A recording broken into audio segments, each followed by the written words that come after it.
Champion ang Pilipinas, lakas ng Lasal Green Archers. MVP si KQ Kevin Kiambao. Nauna ang yabang ng Korean player. Final mga idol sa World University Basketball Series kung saan nakapasok nga ang kupunan mula Pilipinas na DLSU Green Archers nila Kevin Kiambao. Tinalo lang naman nila mga idol sa semis ang defending champion mula Chinese Taipei na National Chengchi University. Ngayon naman makakatapat nila sa gold medal match ang Korea University. Well, opening quarter mga idol, gandang atake agad sa Korea para sa unang puntos ng laban na sinagot naman ng floater ni Michael Phillips. Kanya galing unang 5 puntos ng Lasal. Early minutes sagutan lang ng opensa mga idol hanggang sa biglang nakontrol ng DSLU ang laban, wing 3-pointer mula kay Abadam. Tindi ng depensa ng Green Archers. Off the bench Kevin Kiambao na isa-si sa kanilang import. Gandang ball movement ng Lasal mga idol. Grabe mambutata ng kalaban itong import na ito ng DSLU. Nakapagbaon sila ng 8 puntos na kalamangan end of first quarter, 26-18. Entering second quarter, hirap makapagambag ng puntos si KQ Kevin Kiambao pero ramdam pa rin naman ang presensya niya sa opensa ng DLSU. Gandang ball movement ulit para sa Green Archers pero nakadikit ang Korea mga idol. Biglang init sa labas, baba 3 lamang ng Pilipinas, 35-32 under 5 minutes. Buti na lang may counter ang Lasal mula sa 6 straight points ni Marasigan. Grabe ang batang to mga idol, pinapagpag ang depensa ng Korea. 2 minutes, finally nakapuntos na rin si Kevin Kiambao. Back-to-back field goal yan para kay KQ. Pero may mga sagot ang Korea mga idol, nakapagbaon pa ng buzzer beater.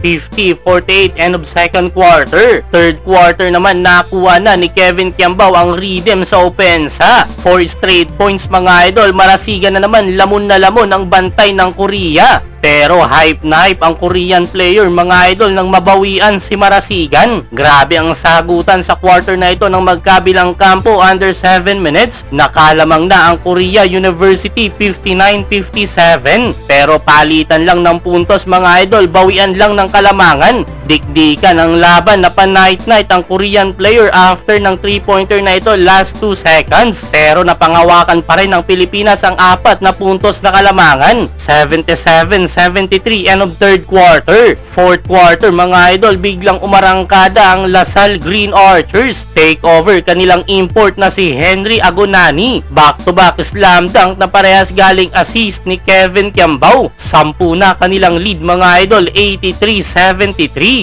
Mas lumayo pa ang DLSU na palibron flex na si KQ. Frustrated na ang Korea, may na-injured nga lang sa Lasal. Pero tambak na ang kalaban, Kiambao Phillips connection. 99-80, hindi na mapigilan ang Lasal Green Archers. Tinapos ang laban sa score na 101-86. Champion ang Team Pilipinas mga idol, MVP si Kevin Kiambao.